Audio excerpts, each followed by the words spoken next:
नमस्कार, कैसे हैं आप सभी ने कक्षा 12 में अध्याय 14 में भाग 2 तक पढ़ लिया था। भाग 2 में आपने पारितंत्र के दो स्वरूपों के बारे में जाना। आपने जाना कि तालाब के पारितंत्र में जैविक घटक कौन कौन से होते हैं।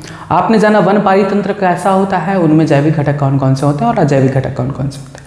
अब आते हैं भाग 3 में, उसके आगे के टॉपिक के बारे में बात करेंगे, जो कि है पारितंत्र की उत्पादकता। पारितंत्र की उत्पादकता ये भी आपका इम्पॉर्टेंट है। नीट के हिसाब से तो एक क्वेश्चन आता ही आता है और आपका बोर्ड में भी पूछा जाता है, यानी productivity of ecosystem. Productivity of ecosystem.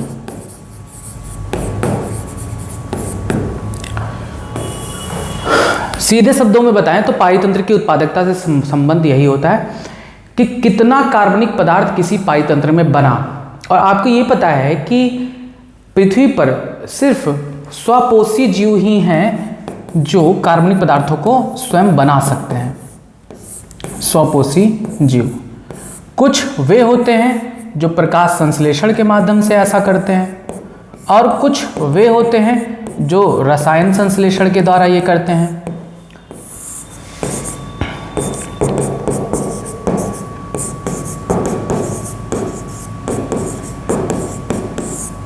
है ना। उत्पादकता से मतलब ये होता है कि किसी पारितंत्र में भोजन कितना बना। सामान्य भाषा में बता रहा हूं, आप समझ जाओ। भोजन कितना बना, भोजन वो भोजन जो उस पारितंत्र के समस्त जीवों का भरण पोषण करता है, वो भोजन। तो उत्पादकता क्या होती है कि किसी पारितंत्र के लिए जैव मात्रा या जैव भार के उत्पादन की दर। जैव भार मतलब कार्बनिक पदार्थ कुल कितना बना। तो इसके लिए कौन जिम्मेदार है? स्वपोषी जीव, जो खुद ब खुद अपना भोजन बनाते हैं, उनको खाकर अन्य जीव जीते हैं। तो स्वपोषी जीव दो प्रकार के होते हैं, एक प्रकाश संश्लेषण वाले और एक रसायन संश्लेषण वाले, जिन्हें हम प्रकाश संश्लेषी और रसायन संश्लेषी कहते हैं। तो प्रकाश संश्लेषण कौन करता है? पौधा करता है, नील हरित शैवाल,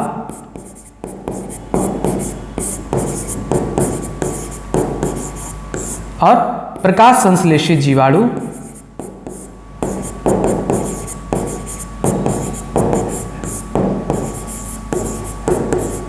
व अन्य।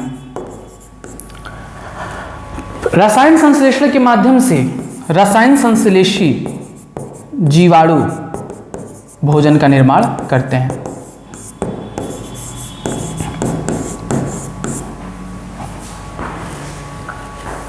उत्पादकता क्या होती है? किसी भी पारितंत्र के लिए, वो चाहे वन पारितंत्र हो चाहे तालाब पारितंत्र हो, किसी भी पारितंत्र के लिए जैव मात्रा या जैव भार, जिसे हम बायोमास कहते हैं, इसके उत्पादन की दर को ही उत्पादकता कहते हैं। कि कितना जैव भार उत्पन्न हुआ।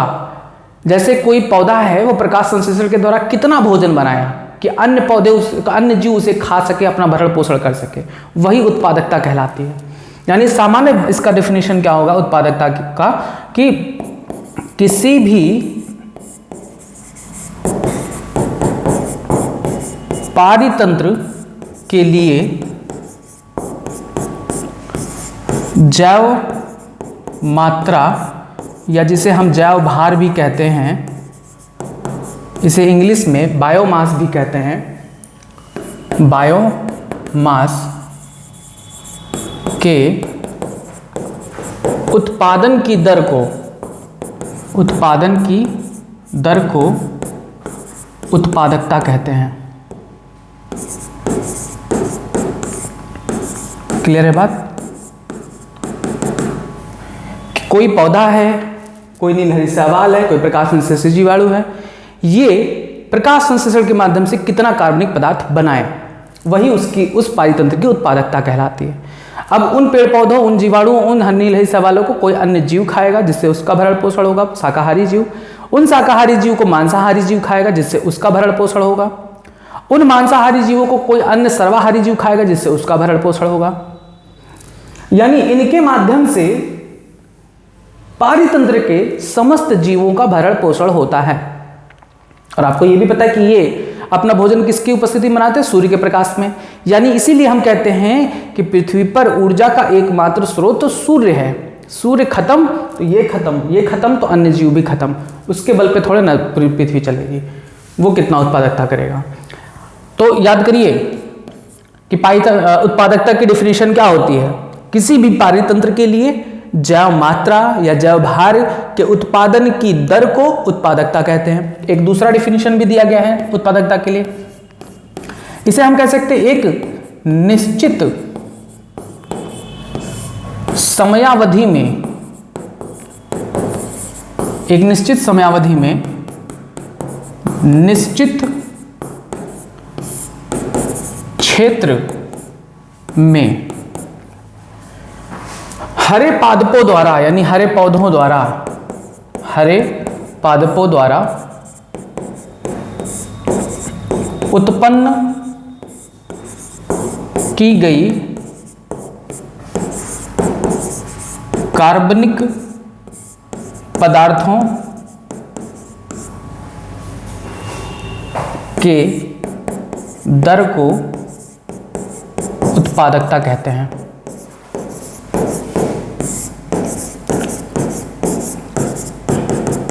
यह भी डिफिनेशन आपका उत्पादकता का है कि किसी निश्चित समय अवधि में एक निश्चित क्षेत्र में हरे पौधों द्वारा कुल कार्बनिक पदार्थों के उत्पादन की दर उत्पादकता कहलाती है।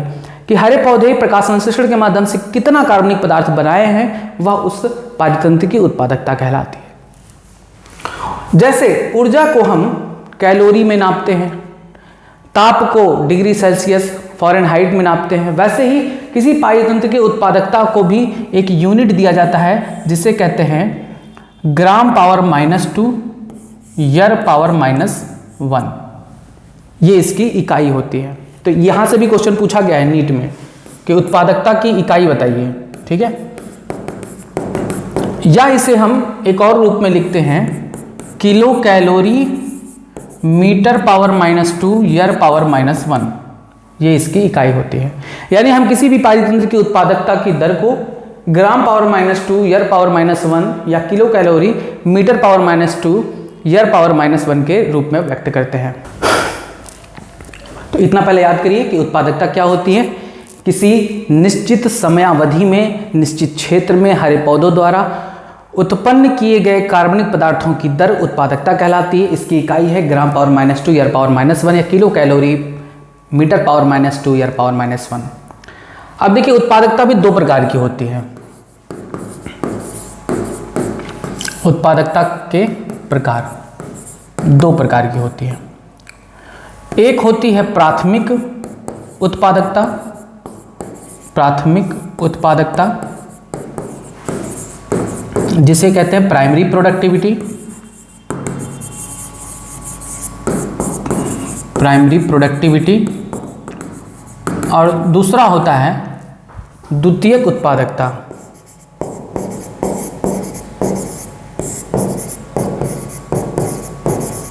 यानी सेकेंडरी प्रोडक्टिविटी।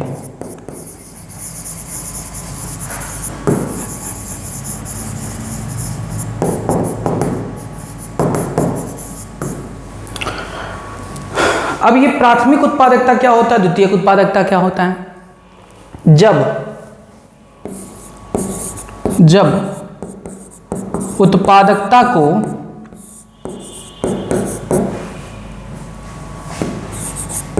प्राथमिक स्तर यानी पौधों व अन्य स्वपोषी, प्राथमिक स्तर या पौधों या अन्य स्वपोषी पर मापा जाता है, तब वह प्राथमिक उत्पादकता कहलाता है। सिंपल फॉर्म में प्राथमिक उत्पादक कौन होते हैं? पेड़ पौधे, नीलहरी शैवाल, प्रकाश संश्लेषी जीवाणु, जो पूरी तरीके से स्वपोषी हैं, सूर्य के प्रकाश में अपना भोजन बनाते हैं, उनके द्वारा जो कार्बनिक पदार्थ उत्पन्न होता है वो प्राथमिक उत्पादकता कहलाता है। क्लियर बात? यानी पौधों द्वारा, सीधे सिंपल फॉर्म में कहेंगे, पौधों द्वारा उत्पन्न कार्बनिक पदार्थ क्या कहलाता है? प्राथमिक उत्पादकता। सबसे पहले जीव पृथ्वी पर, जो सबसे पहला जीव है जो अपना भोजन बना सकता है, वह प्राथमिक उत्पादकता कहलाता है। पौधे द्वारा उत्पादित कुल कार्बनिक पदार्थ प्राथमिक उत्पादकता के अंतर्गत आते हैं। अब देखिए, पौधे को कौन खाता है? पौधे को खाते हैं शाकाहारी जीव। शाकाहारी जीव, और शाकाहारी जीव क्या है? उपभोक्ता हैं जो पौधे को खा रहे हैं। यानी हम कह सकते हैं कि द्वितीयक उत्पादकता क्या होती है? देखिए, इनको खाते हैं शाकाहारी जीव, तो शाकाहारी जीव में भी कार्बनिक पदार्थ इकट्ठा होगा कि नहीं होगा कार्बनिक पदार्थ? और ये कार्बनिक पदार्थ किसके लिए है? द्वितीयक उपभोक्ता के लिए, यानी शेर वेर के लिए। तो द्वितीयक उपभोक्ता इनको खाते हैं, इनको नहीं खाते हैं। तो द्वितीयक उपभोक्ता के लिए ये उत्पादक हैं। हिरन, मान लो हिरन है, देखिए यहां पर हिरन है, ये तो प्राथमिक उत्पादक हो गए कि जो पृथ्वी पर पहले ऐसे जीव जो भोजन बनाते हैं और इनके भोजन को ये खाते हैं। अब इनके अंदर कार्बनिक पदार्थ है, संचित हो रहा है। अब इनको यानी हिरन को कौन खा लिया? बाघ खा लिया। तो बाघ द्वितीयक उपभोक्ता हुआ। तो बाघ के लिए जो खाना है, उत्पादकता है, वो कौन है? ये है शाकाहारी जीव। तो इनके द्वारा जितना भी कार्बनिक पदार्थ संचित होता है इनको खाने से, वो द्वितीयक उत्पादकता कहलाता है। क्लियर है बात? बाघ प्राथमिक उपभोक्ता को नहीं खाएंगे, ये इनको खाएंगे, तो ये द्वितीयक उत्पादकता कहलाते हैं इनके लिए। ठीक है, यानी हम कह सकते हैं कि जब उत्पादकता उपभोक्ता स्तर पर मापी जाती है, उपभोक्ता स्तर पर मापी जाती है, तब वो क्या कहलाती है? द्वितीयक उपभोक्ता, द्वितीयक उत्पादकता। क्लियर है बात? बहुत सिंपल है, कुछ भी नहीं है, बस डरिएगा मत। दो चीजें याद रखिए, प्राथमिक उत्पादकता हमेशा वही होंगे जो स्वपोषी जीव होंगे, जो अपना भोजन स्वयं बनाते हैं। तो इनके अंदर कार्बनिक पदार्थ बन रहा है खुद ब खुद, इनको खा रहे हैं शाकाहारी जीव, जैसे हिरन पौधे को खा रहा है, तो हिरन के अंदर कार्बनिक पदार्थ संचित हो रहा है ना, मोटा तगड़ा हो रहा है। जितना मोटा तगड़ा होगा उतना ही इनके लिए बढ़िया होगा। तो इनके लिए ये क्या है? ये उत्पादकता है। तो जब हम उपभोक्ता स्तर पर उत्पादकता को मापते हैं तो इसे हम द्वितीयक उपभोक्ता कहते हैं, उत्पादकता कहते हैं। प्राथमिक उत्पादकता ये, द्वितीयक उत्पादकता ये। क्लियर है बात? उम्मीद है कि आपको ये समझ में आया कि उत्पादकता क्या है, कितने प्रकार का होता है। प्राथमिक उत्पादकता जब पौधों के स्तर पर नापते हैं तब उसे प्राथमिक उत्पादकता, द्वितीयक उत्पादकता हुई जब हम उपभोक्ता स्तर पर मापते हैं, शाकाहारी जीवों में कितने कार्बनिक पदार्थ इकट्ठा हुआ। अब देखिए, जरूरी नहीं है कि जितना पौधा मान लो कि 100 किलोग्राम कार्बनिक पदार्थ बनाया, तो ऐसा तो है नहीं कि वो 100 ग्राम संचित कर लेगा। उसमें से जरूर 20 किलोग्राम अपने ऊपर भी खर्च करेगा। श्वसन प्रक्रिया में खर्च हो जाती है, श्वसन में खर्च हो जाती है। बचा कितना? 100 में से 20 हटा दीजिए, कितना बचा? 80 किलोग्राम जो बचा वही उसकी वृद्धि में काम आती है, उसके शरीर को बढ़ाती है। जैसे अगर आप 50,000 रुपये महीना कमा रहे हो किसी नौकरी में, दिल्ली में मान रहे हो, अपना घर छोड़ के दिल्ली में रह रहे हो, 50,000 की नौकरी कर रहे हो, ऐसा तो है नहीं कि आप पूरा 50,000 इकट्ठा बचा के घर भेज दोगे। उसमें से आपका रेंट जाएगा 10,000 रुपये, 5,000 रुपये आपकी इलेक्ट्रिसिटी और खाने पीने का लेके जाएगा, 15,000 ये जाएगा, 5,000 नेसेसरी कोई सामान लाना, तो ये 20,000 का खर्चा हो गया। तो 50,000 आपने कमाया लेकिन 20,000 खर्च हो गया, बचा कितना? आपके पास 30,000 बचा है ना। तो ध्यान से समझिएगा, पौधे ने कुल कितना बनाया? 100 किलोग्राम। इसे कहते हैं सकल प्राथमिक उत्पादकता, सकल प्राथमिक उत्पादकता, यानी इसे कहते हैं ग्रॉस प्राइमरी प्रोडक्टिविटी, इसे शॉर्ट फॉर्म में कहते हैं जीपीपी, है ना। श्वसन में खर्च हो गया 20 किलोग्राम, इसे कहते हैं रेस्पिरेटरी लॉस, रेस्पिरेटरी लॉस। बचा कितना, संचित कितना हुआ, कुल उसे कितना प्राप्त हुआ, इसे कहते हैं कुल प्राथमिक उत्पादकता, यानी नेट प्राइमरी प्रोडक्टिविटी, जिसे शॉर्ट फॉर्म में कहा जाता है एनपीपी, नेट प्राइमरी प्रोडक्टिविटी। तो पौधे ने तो बनाया था 100 किलोग्राम प्रकाश संश्लेषण के द्वारा कार्बनिक पदार्थ, उसे हम कहेंगे सकल प्राथमिक उत्पादकता, यानी जितना बना total gross primary productivity. 20 kilogram उसने श्वसन में खर्च कर दिया, रेस्पिरेटरी लॉस हो गया। अब उसके पास संचित कितना है, 80 किलोग्राम, वो कहलाता है उसका नेट प्राइमरी प्रोडक्टिविटी, एनपीपी। बहुत इंपॉर्टेंट है, एनपीपी इज इक्वल टू क्या होगा, GPP minus R. GPP minus R मतलब आर बराबर क्या है, रेस्पिरेटरी लॉस। ये क्वेश्चन नीट में खूब पूछा जाता है, भर भर के पूछा जाता है, घुमा फिरा के पूछा जाता है, सीधे सीधे ऐसे पूछ लिया जाता है कि अच्छा यहां पर एक को आपको ये उदाहरण बता दूं, जैसे आपने 50,000 कमाया तो ये आपका जीपीपी हो गया, ग्रॉस प्राइमरी प्रोडक्टिविटी। आपने 20,000 खर्च कर दिया, ये आपका रेस्पिरेटरी लॉस हो गया। अब बचा कितना, 30,000, यानी ये आपका एनपीपी कहलाएगा। ठीक, यहां से आपको समझ में आ गए। आइए अब नीट के क्वेश्चंस को देखते हैं कैसे कैसे पूछे जाते हैं। नीट में यहां से कई तरीके से क्वेश्चन पूछा जाता है। सीधा सीधा पहले ये पूछ लेते हैं कि NPP equal to GPP minus R में आर क्या है, तो आर है रेस्पिरेटरी लॉस। दूसरा क्वेश्चन पूछा जाता है पैटर्न, बताइए किसी पारितंत्र में कुल प्राथमिक उत्पादकता सकल प्राथमिक उत्पादकता से अधिक होती है या कम। कुल प्राथमिक उत्पादकता सकल प्राथमिक उत्पादकता से अधिक होती है या कम, तो सदैव क्या होगा, कम होगा। कुल प्राथमिक उत्पादकता क्या होगी, सकल प्राथमिक उत्पादकता से कम होगी, क्योंकि भैया सकल प्राथमिक उत्पादकता में से 20 घट जाता है, यानी श्वसन में खर्च हो जाता है, तो अब बचता है 80। यानी देखिए 100 किलोग्राम है जीपीपी और 80 क्या है एनपीपी, तो सदैव एनपीपी जीपीपी से कम होते हैं, सदैव, ये तय है। और ये क्वेश्चन पूछा गया था नीट में। यहां से कोई डाउट है? आपने समझा कि क्या होता है सकल प्राथमिक उत्पादकता, क्या होता है कुल प्राथमिक उत्पादकता। सकल प्राथमिक उत्पादकता यानी कुल उसकी आय, जितना उसने प्रकाश संश्लेषण द्वारा कार्बनिक पदार्थ बनाया 100 किलोग्राम, वो उसकी सकल प्राथमिक उत्पादकता जीपीपी कहलाती है।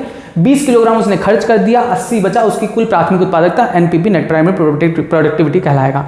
ये फार्मूला होता है NPP equal to GPP minus R. Clear है बात यहां तक?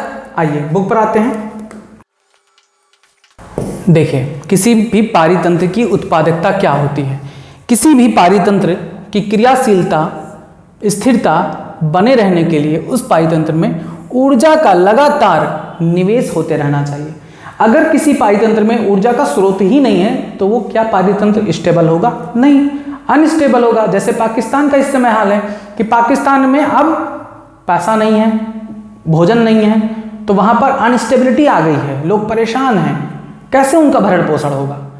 तो हर पारितंत्र के लिए ऊर्जा का लगातार निवेश होना जरूरी है, जिससे खाद्य पदार्थों का संश्लेषण लगातार होता रहे। ये खाद्य पदार्थ ही विभिन्न पोषक स्तरों से होते हुए उपभोक्ताओं तक पहुंचते हैं।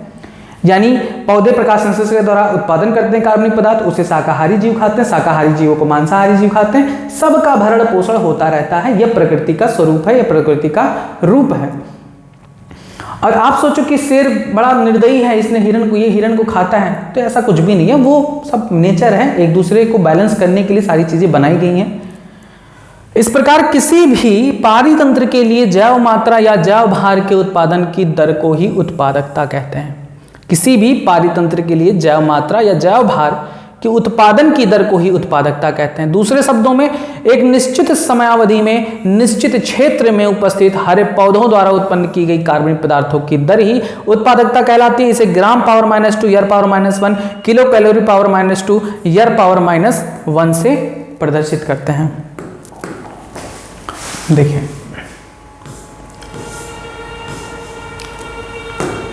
उत्पादकता दो प्रकार की होती है, प्राथमिक और द्वितीयक। तो मैंने आपको बताया प्राथमिक में कौन आते हैं, पौधे वगैरह जो स्वपोषी होते हैं, अपना भोजन स्वयं बनाते हैं, वो प्राथमिक उत्पादकता होते हैं। इनको खाते हैं शाकाहारी जीव यानी प्राथमिक उपभोक्ता, उनमें जो कार्बनिक पदार्थ संचित होती है वो द्वितीयक उत्पादकता कहलाती है।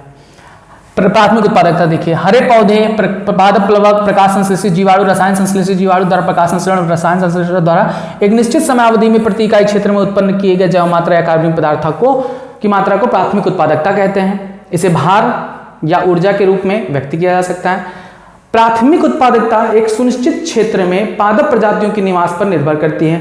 यह विभिन्न प्रकार के पर्यावरणीय कारकों, पोषकों की उपलब्धता तथा पादपों की प्रकाश संश्लेषण क्षमता पर भी निर्भर करती है कि कितना प्रकाश संश्लेषण हो रहा है, नहीं हो रहा है। उसी के हिसाब से उत्पादकता घटती और बढ़ती रहती है।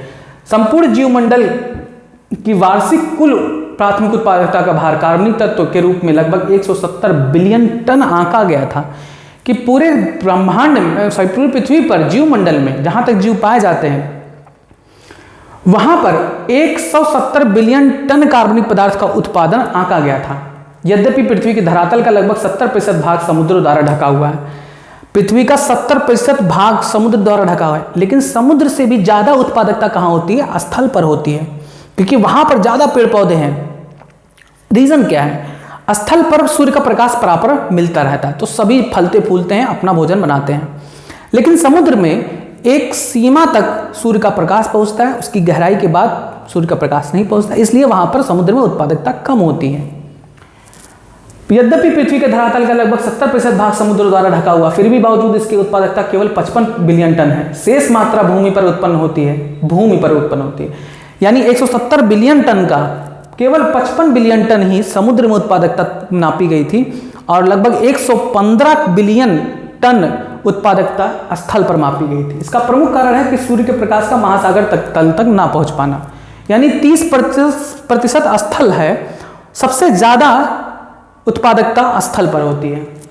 महासागरों में सूर्य का प्रकाश एक सीमांत कारक होता है। जैसे जैसे समुद्र की गहराई बढ़ती है, प्रकाश की तीव्रता भी कम होती जाती है, जिससे प्रकाश संश्लेषण दर कम होता जाता है। प्रकाश संश्लेषण की दर में यह कमी अंततः जलीय जीव, वातावरण के पनपने वाले पौधों और अन्य जीवों के विकास को कम कर देते हैं। प्राथमिक उत्पादकता दो प्रकार का होता है, कौन कौन सी? सकल प्राथमिक उत्पादकता, जैसे मैंने बताया कि पौधे जितना कार्बनिक पदार्थ बनाते हैं कुल सकल प्राथमिक उत्पादकता कहलाती है, लेकिन उनमें से कुछ खर्च कर देते हैं और उसको घटाने के बाद जो प्राप्त होता है उसे शुद्ध प्राथमिक उत्पादकता या एनपीपी कहते हैं। ठीक है, प्राथमिक उत्पादकों द्वारा प्रकाश संश्लेषण के दौरान उत्पादित कार्बनिक पदार्थों की कुल मात्रा सकल प्राथमिक उत्पादकता कहलाती है। शुद्ध प्राथमिक उत्पादकता क्या कहलाती है कि उत्पादकों द्वारा प्रकाश संश्लेषण की क्रिया में बने कार्बनिक पदार्थों की कुछ मात्रा का शोषण क्रिया में उपयोग कर लिया जाता है। इसके पश्चात जो भी शेष कार्बनिक पदार्थ बनता है वो संचित होता है कार्बोहाइड्रेट, प्रोटीन, वसा के रूप में, और इसे ही शुद्ध प्राथमिक उत्पादकता कहते हैं। यानी एनपीपी नेट प्राइमरी प्रोडक्टिविटी यानी शुद्ध प्राथमिक उत्पादकता बराबर जीपीपी यानी ग्रॉस प्राइमरी प्रोडक्टिविटी सकल प्राथमिक उत्पादकता माइनस रेस्पिरेटरी लॉस, श्वसन हानि। ठीक है, ये यहां पर दर्शाया गया है कि सूर्य के प्रकाश से प्रकाश संश्लेषण द्वारा पौधे अपना भोजन बनाते हैं। ग्लूकोज प्रोड्यूस ड्यूरिंग फोटोसिंथेसिस, ये कहलाती है gross primary productivity GPP.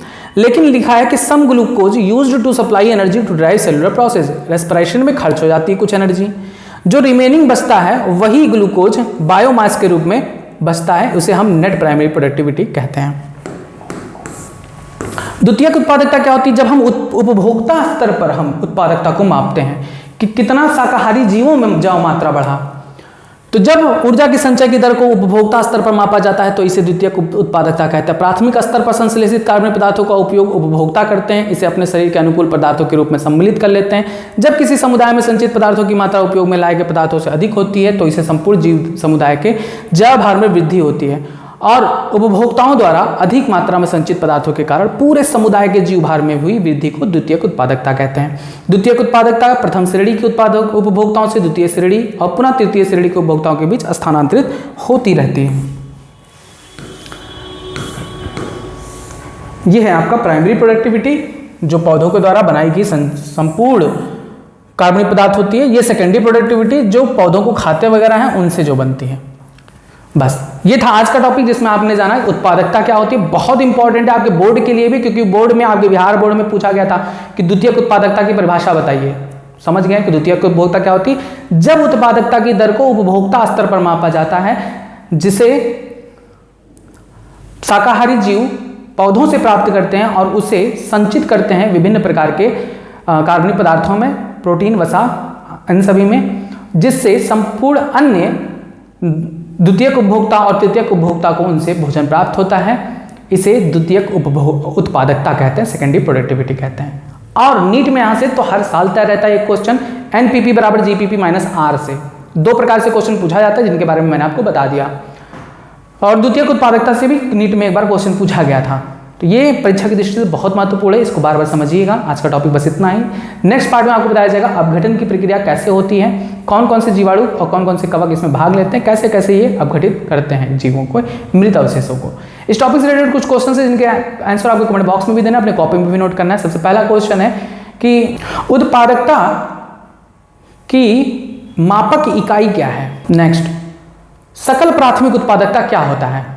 Next, शुद्ध प्राथमिक उत्पादकता यानी नेट प्राइमरी प्रोडक्टिविटी को निकालने का सूत्र क्या है। बस इतने क्वेश्चन है जिनके आंसर आपको कमेंट बॉक्स में देने हैं और अपनी कॉपी में भी नोट करना है। आगे जो भी टॉपिक होगा उसके लिए आप वेट करिएगा, जल्दी आपको प्रोवाइड कराया जाएगा। तब तक आप जुड़े रहें यूट्यूब चैनल बायोलॉजी जिंदगी के साथ। धन्यवाद।